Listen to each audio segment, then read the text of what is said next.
28 जानेवारी 2026 सकाळी 8:44 बारामतीच्या धावपट्टीजवळ एक विमान कोसळलं आणि त्यासोबत महाराष्ट्राच्या राजकारणाचा एक अख्खा अध्याय संपला. पण आज मी तुम्हाला अजितदादांच्या मृत्यूबद्दल सांगायला आलेलो नाहीये. मी सांगायला आलोय की जे अजितदादा सोडून गेले ते कुणाला सांभाळता येणार आहे का? अजित पवार म्हणजे फक्त एक नेता नव्हते, ते एक संपूर्ण सिस्टीम होते. पश्चिम महाराष्ट्रातल्या साखर कारखान्यांपासून ते जिल्हा बँकांपर्यंत, सिंचन विभागापासून ते राज्याच्या अर्थसंकल्पांपर्यंत अजितदादांचं नाव म्हणजे कार्यकर्त्यांचा एक विश्वास होता. तो विश्वास निर्णय होणार, आपली कामं होणार.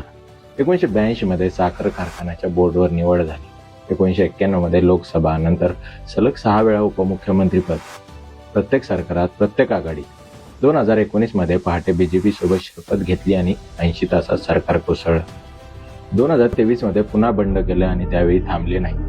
घड्याळ चिन्ह मिळवलं आणि 2024 विधानसभेत 41 जागा जिंकली. फायनान्स मिनिस्टर झाले. महाराष्ट्राच्या इतिहासात सर्वाधिक काळ उपमुख्यमंत्री राहिलेला नेता. आता एक क्षण थांबा. असा नेता गेल्यावर जी पोकळी निर्माण होते ती भरणं खरंच सोपं आहे का? आज ती पोकळी भरण्यासाठी एनसीपीला पक्ष म्हणून आयुष्यातली सर्वात मोठी बाजी लावावी लागली.